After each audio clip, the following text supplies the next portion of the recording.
El magnate tecnológico Elon Musk, un migrante sudafricano nacido en una familia tan acaudalada que su padre afirmó que ni siquiera podían cerrar su caja fuerte. Usó su base económica para fundar Zip2 en 1995, su primera empresa que vendió a Compaq por $307 millones en 1999. Años después consolidó una influencia política sin precedentes en Estados Unidos, al liderar el Departamento de Eficiencia Gubernamental e impulsar recortes masivos, moldeando regulaciones estatales en beneficio de sus corporaciones antes de distanciarse del gobierno. El nombre de Elon Musk ha vuelto a colocarse en el centro de la conversación económica internacional, luego de que la empresa de fabricación aeroespacial SpaceX debutara en el índice Nasdaq, un acontecimiento que, de acuerdo con el diario El Economista, podría acercar al empresario a convertirse en el primer billonario del mundo. El desempeño de la compañía aeroespacial en los mercados presenta uno de los movimientos financieros más relevantes de los últimos años y refuerza el peso de Musk dentro de la industria tecnológica global. SpaceX fijó un precio inicial de $135 por cada una de las 555 millones de acciones ofertadas, una operación con la que se recaudó $75,000 millones y alcanzó una evaluación de $1.77 billones. El crecimiento de SpaceX se suma a la red de empresas impulsadas por Musk, consolidando una trayectoria empresarial que ha transformado sectores como la movilidad eléctrica, las comunicaciones y la exploración espacial. Con ello, el empresario no solo amplía su patrimonio, sino que redefine el alcance del poder económico y político a nivel global.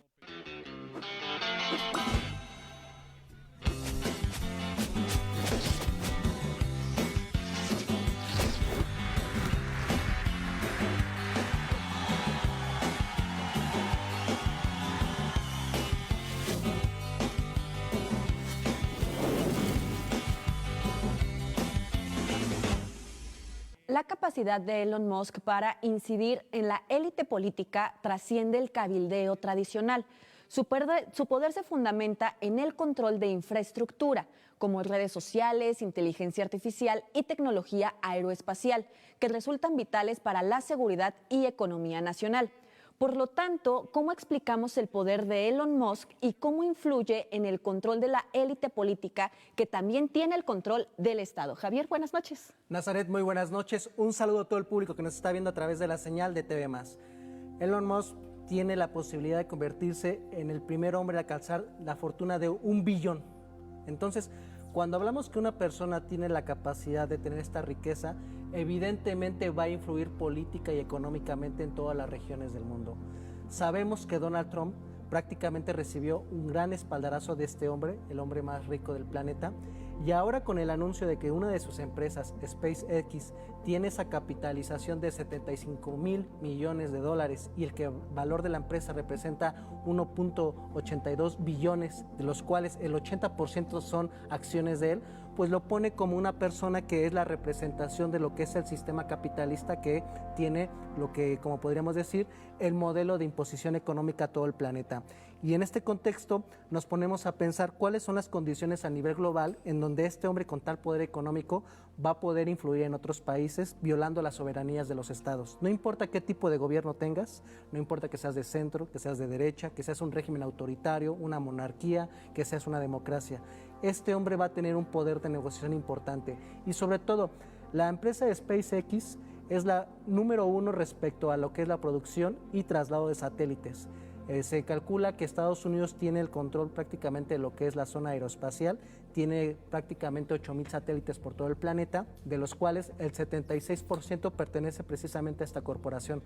Para que nos demos una idea del dominio corporativo, China, en segundo lugar como nación, apenas ha de tener una cifra cercana a los 296 satélites, y en tercer lugar Rusia, sabiendo que, por ejemplo, Rusia durante prácticamente 40 años compitió junto a Estados Unidos para lo que es posicionar satélites. Ahora, la fortuna de este hombre ya lo hemos visto con señales en que ha sido utilizada para tratar de influir políticamente en procesos políticos de muchos países. Por ejemplo, él fue uno de los promotores para lo que él ha reconocido en la cuenta de X, de que ayudó al golpe de Estado en contra de Evo Morales para tener el control de los recursos naturales, en específico la parte correspondiente a un vital materia prima que se tiene actualmente en el planeta, que podríamos decir que es la llave del futuro para las grandes empresas que se dedican a producir automóviles, satélites, tecnología militar, teléfonos celulares, electrodomésticos. Entonces, ¿Qué es lo que tenemos que darnos cuenta de Elon Musk? Elon Musk tiene la capacidad de poder influir políticamente y cuando estuvo al frente de lo que era DOG, una agrupación gubernamental creada específicamente para que él reduciera el costo operativo del Estado estadounidense, prácticamente hizo una reducción respecto a las restricciones para que pudieran crecer sus empresas en términos de fortuna y hubo una reducción a la política social, tanto de ayuda económica que se le daba a la población de Estados Unidos como ayuda que se le da a agrupaciones de la sociedad civil. Uno de los puntos o de los factores clave del por qué recae mucha importancia en la figura de Elon Musk es de que su liderazgo o sus empresas van más allá de las participaciones privadas, sino que también se inmersa o tiene participación en la vida pública, aunque sea de manera indirecta. La primera es en la infraestructura aeroespacial, con la empresa SpaceX que has estado platicando. La segunda es en la infraestructura en las comunicaciones. En X, antes Twitter, él tiene el control de la narrativa y qué es lo que se está diciendo en las redes sociales y ahí tiene la posibilidad de comunicar mensajes. Y algo aún más alarmante es que la fortuna de Elon Musk, que ya asciende al billón de dólares,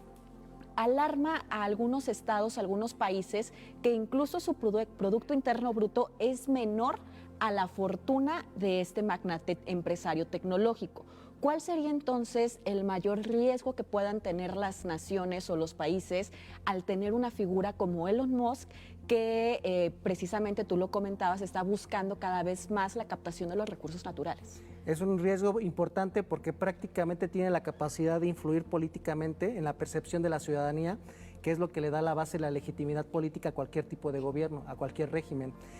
Hay un dato muy importante que sacó la Universidad de California respecto a, por ejemplo, la capacidad de influencia que tienen los mensajes que él da como dueño de X, en donde hace la mención de que prácticamente cualquier comentario que él escriba en X, no importa que no tenga fundamento político, científico o que abiertamente esté diciendo una noticia falsa, tiene una capacidad de tener 2,000 millones de visualizaciones. Un solo tweet tiene ese nivel de penetración y hablamos del hombre más poderoso en términos económicos y que a la vez va a ser retomado por medios escritos, va a ser retomado en las redes sociales, va a ser retomado en la radio, va a ser retomado en la televisión. Entonces, 2,000 millones de visualizaciones por cada X, por cada tweet. Y en el planeta somos aproximadamente 8,000 millones de habitantes. Entonces es una parte bastante significativa del impacto que puede tener cualquier publicación que haga este señor. Sí, tendríamos que sumarle lo que retoman todos los medios de comunicación en el planeta, junto a lo que tiene ya por sí solo su publicación que haga en X. Otra parte importante que hizo, por ejemplo, esta misma Universidad de California es que a partir de que él compró X, ha aumentado un 50% los discursos de odio en esta red social, porque anteriormente los directivos de esta empresa tenían unas políticas de evitar la propagación de mensajes de odio, tanto en términos políticos, étnicos, religiosos o culturales. Y otra parte muy importante, la capacidad de poder político y económico de este hombre lo vamos a poder dimensionar en estas cifras para que la gente dimensione lo alarmante que puede ser que una sola persona o corporaciones puedan tener más poder que las naciones. Por ejemplo, si Elon Musk llegara a la cifra de convertirse en el primer billonario del planeta, él, si se gastara $1 millón al día, tardaría 2,740 años en acabarse esa fortuna. Si él le diera $100 a los 8,000 millones de personas que hay en el planeta, aún así sería dentro del esquema de los hombres más ricos que rebasan la cifra de 1,000 millones, sería el millonario número 4, teniendo una fortuna de 184,000 millones de dólares. Es decir, dando $100 a cada habitante del planeta, todavía tendría más riqueza que incluso Carlos Slim. Carlos Slim tiene una fortuna valuada en 175,000 millones de dólares. Si él pagara solamente el 10% de impuestos de lo que sería esta riqueza, sería lo suficientemente poderoso para sacar de la pobreza extrema por un año a 800 millones de personas en el planeta. Si habláramos también, él tuviera la posibilidad de competir para un cargo de elección popular a nivel político, él tiene 4,000 veces más posibilidades que tú o yo para poder competir a un cargo de elección por el poderío económico. Entonces, Cuando estamos conscientes, y lo mencionaba al principio, de que este hombre tiene la capacidad de organizar golpes de Estado, puede ayudar a determinar qué tipo de políticas se van a implementar en todo el planeta, pues nos vamos a dar cuenta que se dan este tipo de concentraciones en pocas manos, y habla de lo que es el modelo económico capitalista que genera que una persona tenga la capacidad de tener más riqueza que lo equivalente al 40% de la población más pobre de este planeta.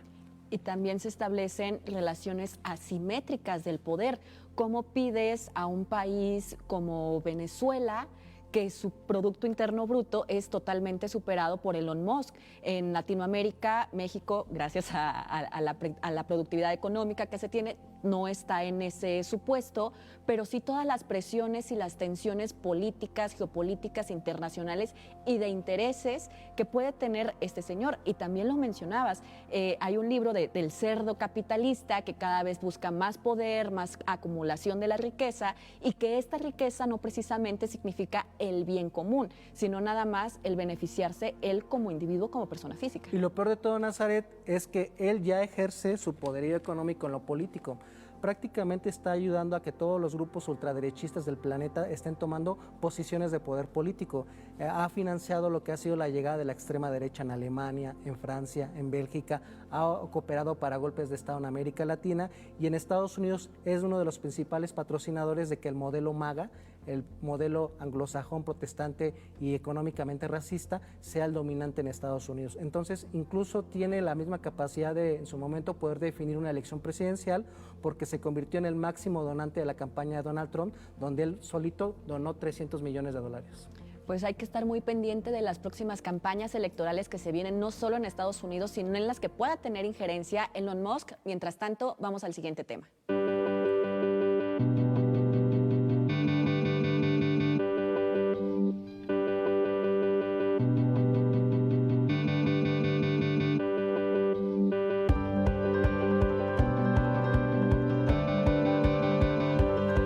El diálogo entre el gobierno federal y el magisterio disidente se encuentra en un punto crítico.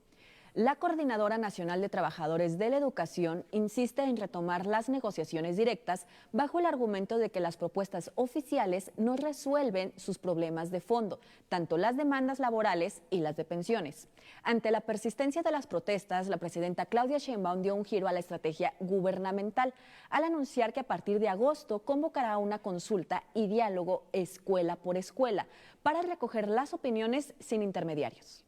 Vamos a consultárselo a los maestros y a las maestras, a ver qué dicen abajo, con las bases. Y ellos tampoco están de acuerdo con eso. Entonces, cuando estás de acuerdo con las demandas legítimas y también el tema de las pensiones, pues se ha avanzado mucho. No estamos en la reforma del 2007, hoy hay un fondo de pensiones para el bienestar.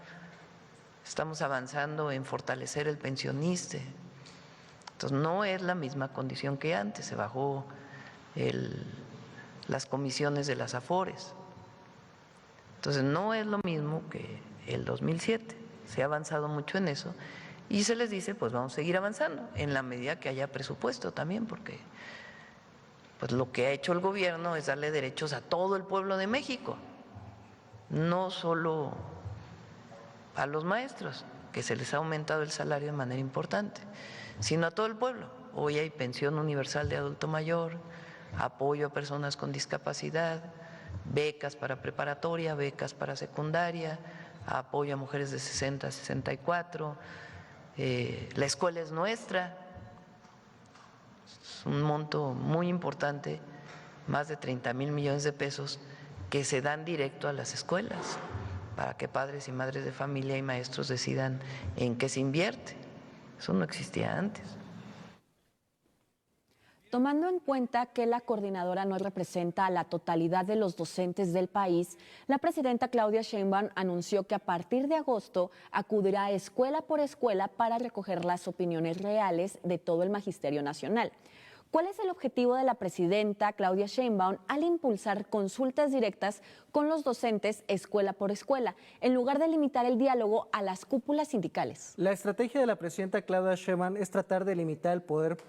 eminente que tiene la coordinadora respecto a la capacidad de amago político. Estamos bien conscientes que históricamente la coordinadora tiene como modelo de lucha la presión política organizada. Si otros grupos sociales o políticos del país tuvieran la capacidad que tiene la Coordinadora Nacional de Trabajadores al Servicio de la Educación, evidentemente muchas demandas que en el neoliberalismo se implementaron en contra de los intereses del pueblo mexicano no hubieran pasado. La coordinadora ha mostrado tener una capacidad de presión política y por eso históricamente ha sido reprimida. En el caso de la presidenta Claudia Sheinbaum, ya ha hecho mención de que ya durante muchos días se han sentado a negociar dentro de una lógica de que constantemente tienen mesas de diálogo con la CENTE y que dentro de la lógica de explicación que ha tenido la presidenta Claudia Sheinbaum es hacer hincapié de que en términos económicos ya no es rentable la posibilidad de volver a retomar el modelo de pensiones del ISSSTE que tienen los maestros, porque durante 20 años, que fue del periodo del 2007 a lo que actualmente es casi 20 años, 2026,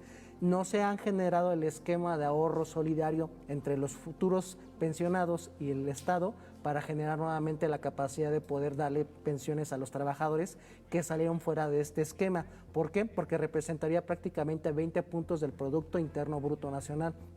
Entonces, si hablamos que es una cantidad muy importante, como política laboral, dentro de lo que planteó López Obrador como presidente y respondiendo una de esas demandas que tiene la coordinadora, porque fueron aliados políticos que lo ayudaron a que pudiera ganar la presidencia de la República en un montón de distritos donde la coordinadora tiene fuerza política organizativa probada, López Obrador creó ese fondo de apoyo al bienestar para las pensiones en donde quedó institucionalizado tarifas máximas a los topes de las comisiones para tratar de recuperar lo que va a ser el ahorro final de los trabajadores. 2, se hace un complemento para tratar de generar que con un tope salarial mínimo donde los maestros se puedan jubilar arriba de 16,000 pesos, se les va a completar por parte de este fondo para que esos maestros no pierdan en la medida de lo posible lo que ellos tenían como último salario, como la parte de que se van a jubilar. Entonces, la presidenta Claudia Sheinbaum y sus negociadores a través de la Secretaría de Educación Pública, la Secretaría de Gobernación y el ISSSTE les han hecho la explicación a los maestros de que cuál es la situación financiera que no se puede retomar, pero cuáles son las medidas alternativas que toman para que se pueda compensar económicamente y sea lo más cercano a lo que tenían en el esquema anterior al 2007. Y creo que ahí la coordinadora no está entendiendo la parte técnica en donde económicamente ya no se puede regresar, pero no ven la parte política administrativa que tanto López Obrador hizo y que la presidenta Claudia Sheinbaum también está actuando para tratar de reconocer que su capacidad organizativa de lucha se va a ver compensada para que sus agremiados tengan cercanas condiciones a lo que les quitó Felipe Calderón. Y que tampoco se dan cuenta de que quienes más se afectan en esta situación no son ellos propiamente como integrantes de la coordinadora de la CENTE, sino los estudiantes que dejan de tener clases al menos durante estos 10 días y que son los estados donde más rezago estudiantil hay, por ejemplo, en Chiapas, Oaxaca o Zacatecas, y que también al Estado, a la República, le cuesta 666 pesos diarios por maestro que no está yendo a impartir las clases y que también eso es una falta a la Constitución y a los principios que hace el docente o que tiene el educador para con los infantes y que claro que siempre debe estar por encima de todo el interés superior de la niñez y que la Ley General de Educación en el artículo 88 te establece que por ningún motivo se deberán de suspender las clases y que si se llega a hacer por algún momento extraordinario se deben de recuperar ese tiempo de clases perdidas y pues si los estudiantes no lo están pidiendo o no es por culpa de ellos sino por los maestros, precisamente por estas demandas que tú comentas, el exigir que regrese el sistema de pensiones anterior, el exigir un aumento al 100% a su salario, el exigir también mejores condiciones laborales o mejores prestaciones. Entonces, la CENTE, a tu consideración, ¿la CENTE de plano no entiende o no sabe que no entiende? ¿O también la CENTE está ejerciendo un poder o una presión política para ver hasta dónde puede resistir la presidenta y así entrar en un juego de estira y afloja a ver quién gana más poder? Va a la parte número 2 que acabas de acotar en tu participación. Creo que están en la parte del estira y el afloje para ver la parte presupuestal que pueda soltar el gobierno de la presidenta Claudia Sheinbaum. Creo que el error político que está cometiendo la dirigencia de la coordinadora es que precisamente no están partiendo del hecho de que lo que ha sido el gobierno de López Obrador y la actual administración de la presidenta Claudia Sheinbaum es que ellos están poniendo soluciones políticas para tratar de resolver una demanda que históricamente ellos tuvieron como retroceso en términos de un derecho laboral, una conquista ganada durante muchísimos años de lucha. Creo que esa parte no la entiende la coordinadora, de que en su momento están perdiendo la capacidad de tener alianza con un grupo político en el que abiertamente se han podido llegar a acuerdos. Tenemos el antecedente de que con la administración de Vicente Fox, de Felipe Calderón y de Enrique Peña Nieto, la política de negociación con la coordinadora fue represión, fue espionaje y fue la violación de sus derechos. Bajo ese esquema en donde López Obrador y Claudia Sheinbaum tratan de remediar los daños y reconocer la presencia política, organizativa, social que tiene la coordinadora, están tomando medidas para tratar de hacer compensaciones. Creo que en esa parte la coordinadora se está equivocando porque se están generando las condiciones políticas y sociales para que más adelante la población vea con malestar este tipo de organización y de presión cuando la presidenta ha mostrado la disposición de tratar de llegar a acuerdos en beneficio de sus agremiados. Y creo que una parte importante, Nazaret, es de que también deben de estar conscientes de que si más adelante este tipo de desgaste político va a generar las condiciones para que se den los escenarios políticos de que precisamente sean los antiguos esquemas gubernamentales que vuelvan a tomar el poder político en México para más adelante. Si estamos hablando de que ellos ya vieron que más adelante se puede dar la alternativa de que el PRI y el PAN vuelvan a retomar el poder político presidencial, llegan a tener otra vez mayoría en las cámaras de diputados y senadores, llegan a ganar gobernaturas, a la larga se crean las condiciones para que precisamente vuelvan a retomar los grupos políticos que les quitaron sus derechos. Entonces creo que ahí deben de hacer un análisis serio, sin quitarle el mérito de su lucha, sin darles ese reconocimiento que tienen de un esquema organizativo de presión política y social para lograr la defensa de sus derechos. Tienen que entender que dentro del proyecto de la 4T es un grupo aliado, es una forma en donde ellos tratan de implementar soluciones a políticas que ellos se vieron perjudicados, pero que no son responsables los gobiernos de Sheinbaum o de López Obrador. Para la implementación de las estrategias, la presidenta Claudia Sheinbaum anunció que van a ir escuela por escuela. ¿Esto, a tu consideración, crees que se deba a que ya la presidenta trató de dialogar con la coordinadora, se les presentaron propuestas, se les presentaron soluciones a las demandas que ellos están exigiendo, que las demandas, claro, las tienen que resolver en un tribunal de conciliación y arbitraje y no con la presidenta? Pero bueno. Entonces, ¿crees que ese actuar de la presidenta responde directamente a que considera que ya no puede sostener un diálogo con la coordinadora y es por lo tanto que se va con los maestros, aparte de tener ya una política centrada en el ciudadano y quien verdaderamente vive la educación en el país? La realidad es que el movimiento de ajedrez político que plantea la presidenta Claudia Sheinbaum como una medida de alternativa de acercamiento a las bases de la coordinadora y del Sindicato Nacional de Trabajadores de la Educación es tratar de llevar la información respecto a cuáles son las acciones que ha implementado su gobierno y su antecesor, porque la realidad es que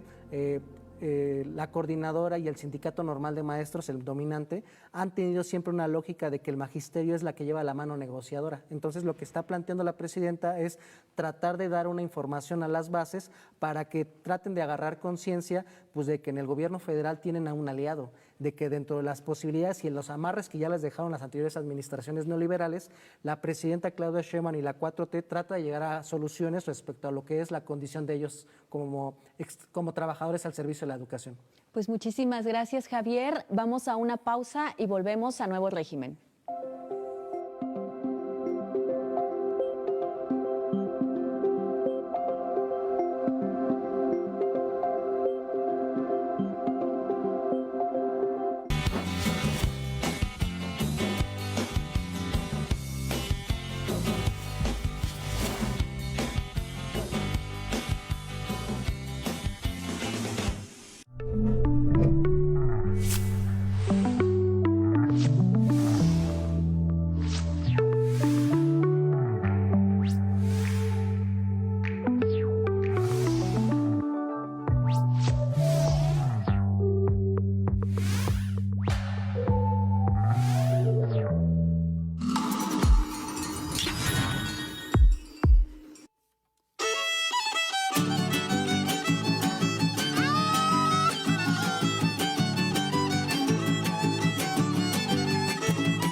En 10 días de paro, la CENTE ha significado un costo de más de 586 millones de pesos para el erario correspondiente al pago de salarios de 88,106 maestros, que suspendieron clases para participar en la huelga.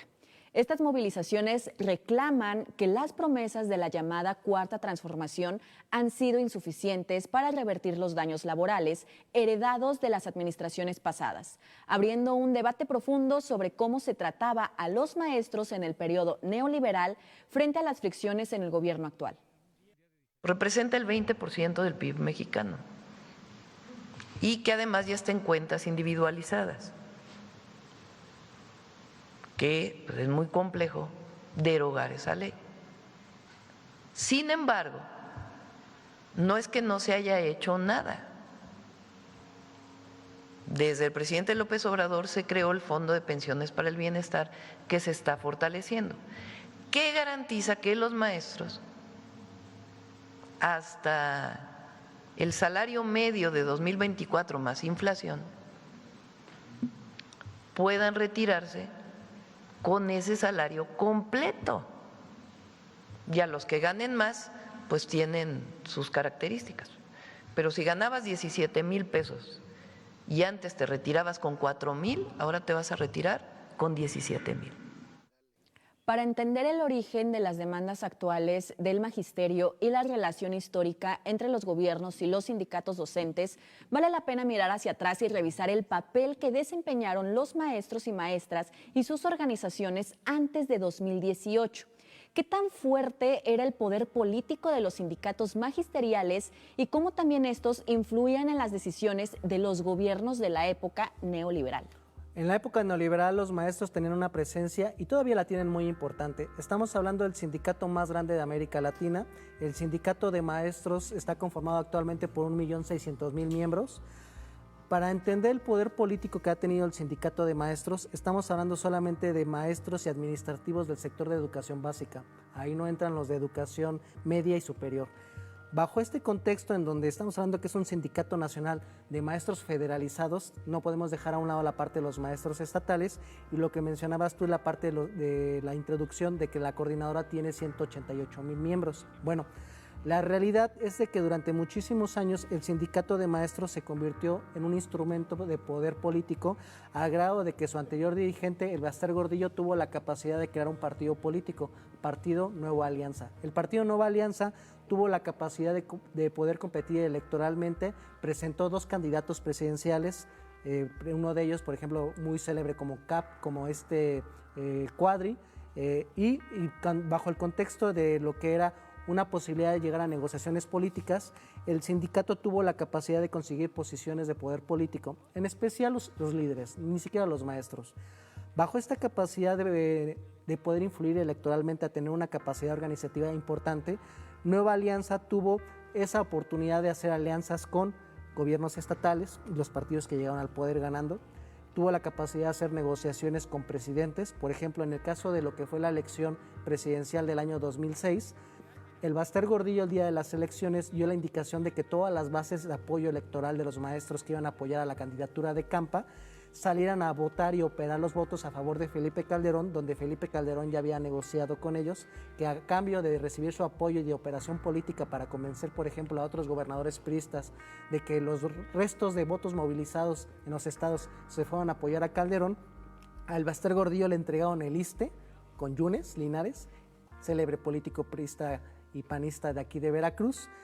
Tuvieron la capacidad de controlar la Lotería Nacional, tuvieron la capacidad de controlar la Subsecretaría de Educación Básica de la SEP, que es la que tiene el presupuesto de la educación primaria y secundaria, la más poderosa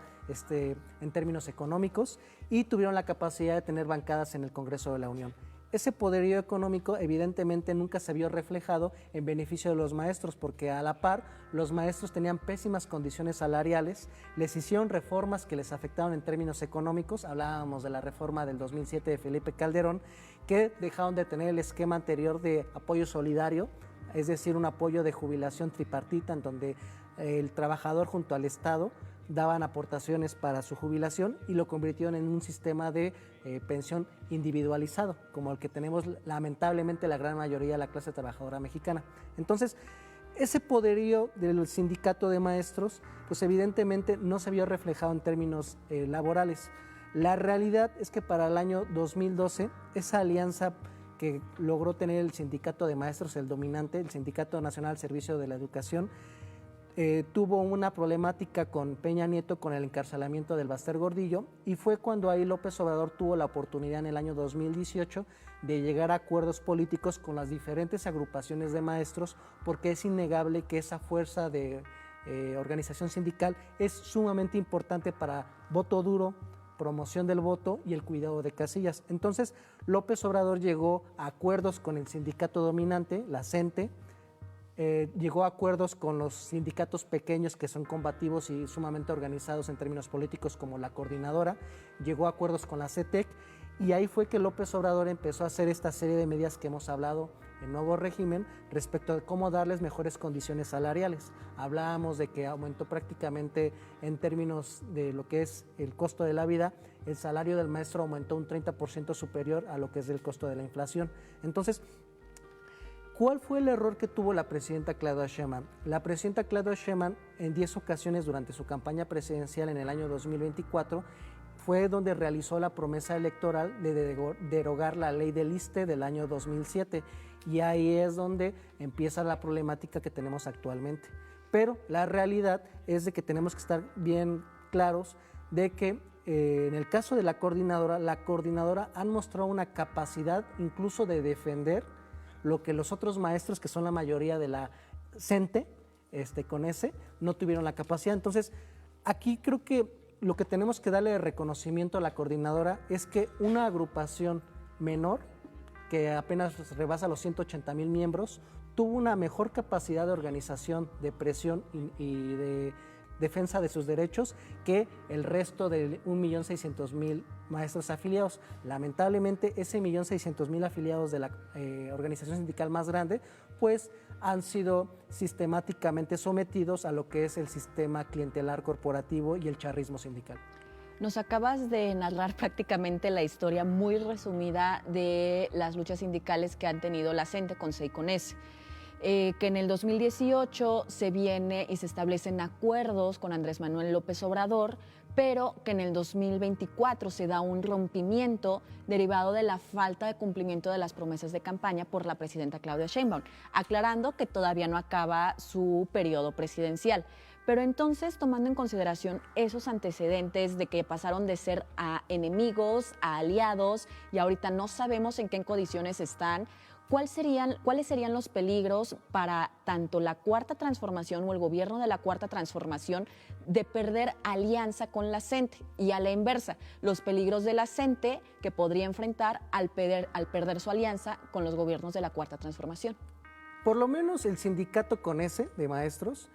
ya están aglutinados al esquema político de la 4T. Su líder sindical acaba de hacer la declaración de que ellos afiliaron en la última campaña que tuvo el partido Morena a 1.5 millones de maestros. Entonces, si hablamos de que afiliaron 1.5 millones y sus agremiados son 1.6 millones, pues hablamos de que en términos reales el mayor sindicato, el CONESE, ya está del lado del partido dominante en México. Y también estamos bien conscientes de que esa capacidad habla de una gran posibilidad de movilizar votos para los siguientes procesos electorales, porque hablamos que Morena presume que afilió a 12 millones de militantes, de los cuales 1.3 o 1.5 podrían ser maestros. Bueno, ¿qué podría pasar con el sindicato de maestros con C, la coordinadora? Ellos han mostrado una capacidad efectiva de trabajo político territorial. La coordinadora tiene características que lo distinguen de sus otros compañeros que, a pesar de ser mayoría, no son movilizados electoralmente, más allá de indicaciones sindicales y de una gran carga presupuestal que les pueda dar tanto el sindicato o el gobierno federal. La coordinadora tiene una capacidad organizativa en muchos estados de la República, tienen la capacidad de hacer operación política de convencimiento a las comunidades en las zonas donde ellos tienen presencia como líderes sociales naturales. El maestro siempre es un líder reconocido por la comunidad. Tienen una capacidad de formar cuadros políticos, de generar conciencia colectiva en la zona donde ellos tienen presencia. Entonces, para la coordinadora el riesgo de romper con la 4T es no darle un reconocimiento que al gobierno que hubo con López Obrador y el gobierno que se tiene con la presidenta Claudia Sheinbaum ha tratado de revertir las consecuencias de una política neoliberal que los ha obligado a luchar. Y una de las consecuencias que podría la 4T en no entender la importancia organizativa de la coordinadora es precisamente no tener la capacidad de hacer alianzas con los grupos sociales que conformaron la amplia coalición que hizo que ganara el poder político en el año 2018 y en el año 2024. La coordinadora tiene esa experiencia de organizar en términos políticos, la capacidad de hacer movilización política, concientización, sin la capacidad de tener muchos recursos económicos comparado con otros sindicatos o con otras agrupaciones políticas o sociales. Entonces, creo que aquí debe haber madurez política, porque si estamos conscientes que el movimiento de la Cuarta Transformación es un movimiento en beneficio de los sectores populares, tienen que entender que no deben de perder las alianzas con este grupo social importante que ha tenido una gran participación política en la izquierda en los últimos 40 años. Y a la vez Morena debe entender que si no hace alianza con estos sectores de la sociedad social organizada de izquierda, en su momento va a repetir los vicios del PRI y el PAN, que lo alejó a la gente, que nada más está cercano a los empresarios y a las élites políticas y económicas que históricamente han tenido el poder. Por lo tanto, deben tanto los sindicatos como el gobierno federal aliarse para poder establecer políticas públicas en pro y en beneficio principalmente de los estudiantes. Vamos al siguiente análisis.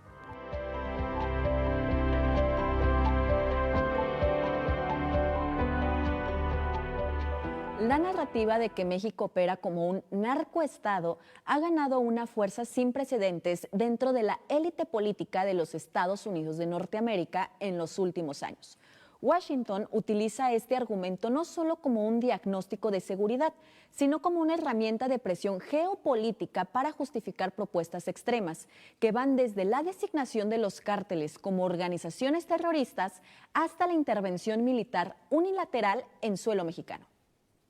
El presidente de Estados Unidos, Donald Trump, ha endurecido su discurso sobre la seguridad en México al asegurar que de manera reiterada los cárteles del narcotráfico ejercen control sobre amplias zonas del país. Con este argumento, el mandatario estadounidense ha planteado la necesidad de ampliar la ofensiva contra estas organizaciones criminales. De acuerdo con declaraciones retomadas por medios nacionales, Trump ha insistido en que su gobierno está dispuesto a utilizar todos los recursos disponibles para combatir a los cárteles en México, incluyendo operaciones más agresivas dirigidas contra laboratorios clandestinos y objetivos vinculados con el tráfico de drogas. Estas afirmaciones han reavivado el debate sobre los alcances y los límites de una eventual intervención más allá del territorio estadounidense, que por ahora se trata de una postura expresada desde la Casa Blanca, la cual mantiene la atención sobre uno de los temas más sensibles en relación entre México y Estados Unidos, el combate contra el crimen organizado transnacional.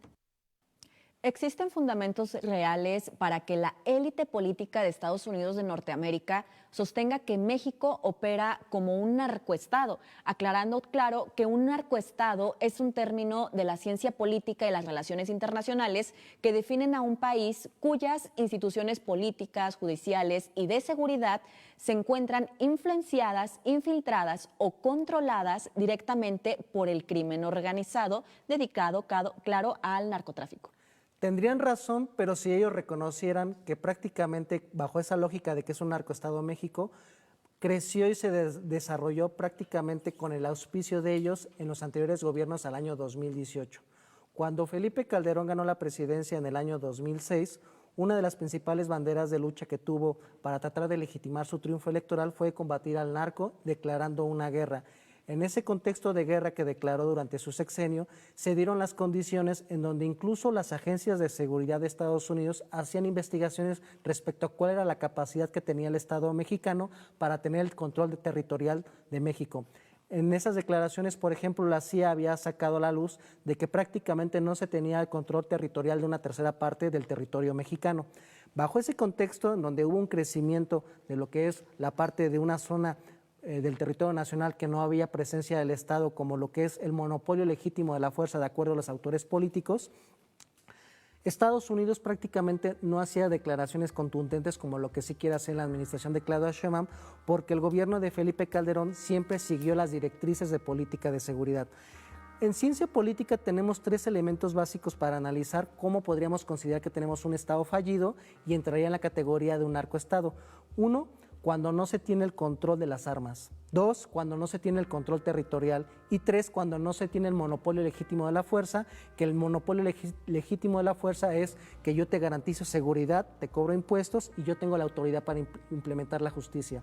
Bajo esos 3 conceptos de la ciencia política, la realidad es de que Estados Unidos ha tenido una política durante toda la administración de lo que han sido los gobiernos republicanos y todas las administraciones que han sido los gobiernos demócratas, en donde no generan las condiciones para poder contribuir a que México podría ser un Estado decente. ¿Y por qué podemos echarle la culpa a lo que es la actividad política económica de Estados Unidos? Porque Estados Unidos tiene una lógica de dejar que pasen una gran cantidad de armas a territorio mexicano. Ahí se cumple una característica importante. El Estado no tiene el control de las armas que circulan en territorio. ¿Y cómo va a poder el Estado mexicano poder controlar eso si cuando estamos conscientes de que se tienen cifras respecto a la cantidad impresionante de armas que pasan año con año a territorio mexicano? Por ejemplo, las cifras más conservadoras que reconoce el gobierno de Estados Unidos y el gobierno mexicano hablan de que se pasan cada año 370,000 armas, la gran mayoría de alto poder.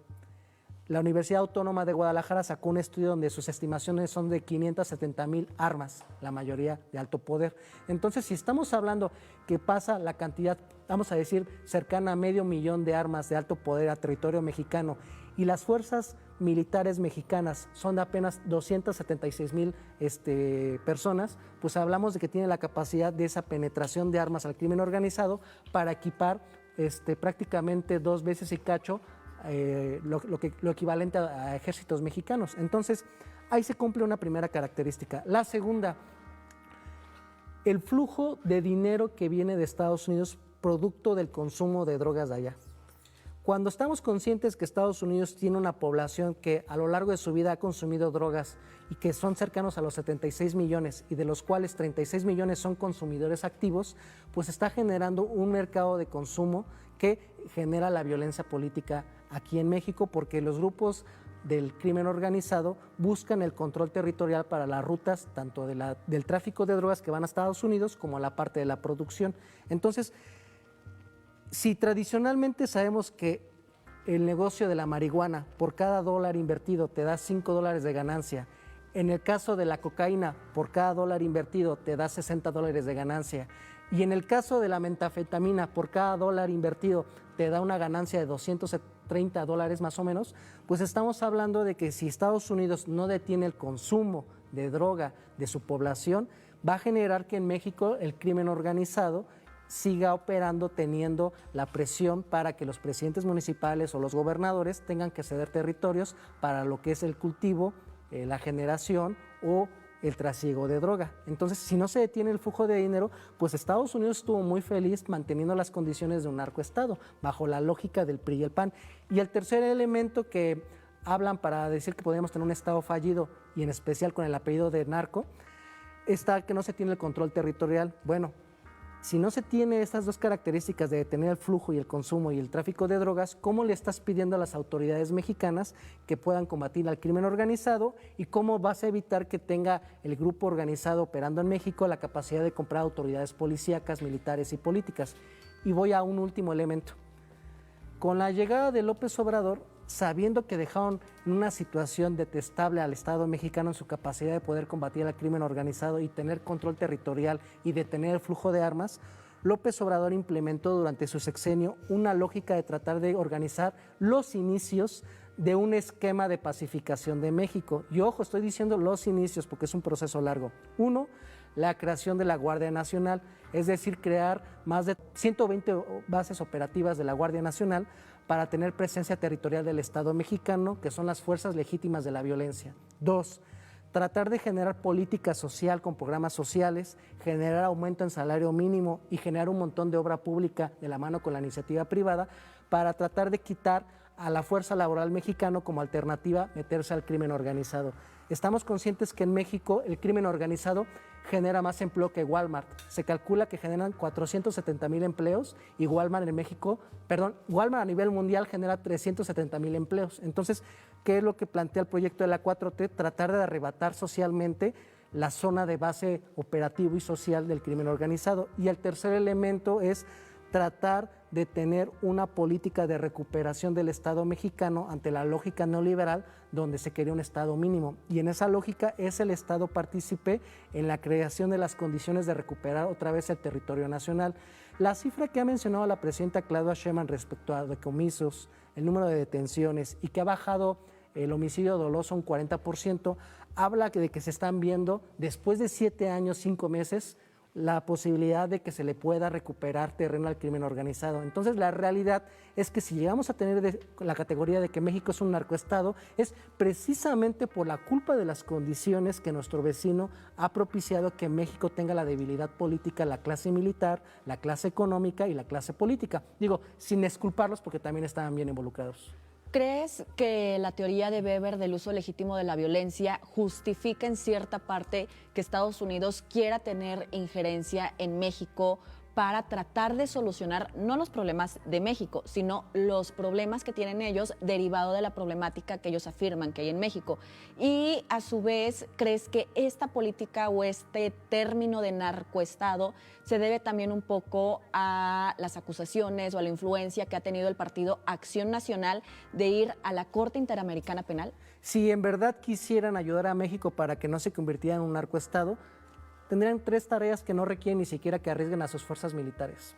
detener el flujo de armas, detener el flujo de dinero y sobre todo crear las condiciones para que baje el consumo de drogas en Estados Unidos. Esa es la opción más barata y la más eficiente si quieren ayudar a México. Y la realidad es que el Estado mexicano en la 4T tiene que tratar de combatir al crimen organizado, evitar el intervencionismo de Estados Unidos y a la vez enfrentarse a una nación que no quiere detener el flujo de armas, no quiere detener el flujo de consumo y no quiere detener el flujo de dinero que financia a los grupos del crimen. Pues muchísimas gracias, Javier. Y con todo lo que nos acabas de decir, podemos concluir que la etiqueta de un narcoestado utilizada por la élite política de Estados Unidos funciona más como una herramienta de presión geopolítica y propaganda electoral que como un diagnóstico riguroso. Aunque existen regiones con grave control criminal, el término ignora la operatividad de las instituciones mexicanas y evade la corresponsabilidad de Washington ante el consumo de drogas y el tráfico ilegal de armas. Por otra parte, el caso de Elon Musk muestra cómo las personas más ricas del mundo pueden influir directamente en las decisiones del gobierno, impulsando políticas, regulaciones y gasto público que favorecen a sus propias empresas. Y finalmente, la estrategia de la presidenta Sheinbaum de consultar escuela por escuela busca romper el monopolio de las cúpulas sindicales de la CENTE-CONCE. Sin embargo, el éxito de la medida dependerá de si el gobierno logra atender de fondo las demandas laborales históricas de los maestros o si solo atomiza las protestas sociales. Gracias por acompañarnos el día de hoy, Javier. Nazaret, fue un placer haber estado aquí contigo en Nuevo Régimen, agradeciendo al público que nos diera la oportunidad de estar en sus televisores y en sus redes sociales. Muchísimas gracias, Javier. Esto fue Nuevo Régimen. Nos vemos en la próxima emisión con más información, debate y contexto.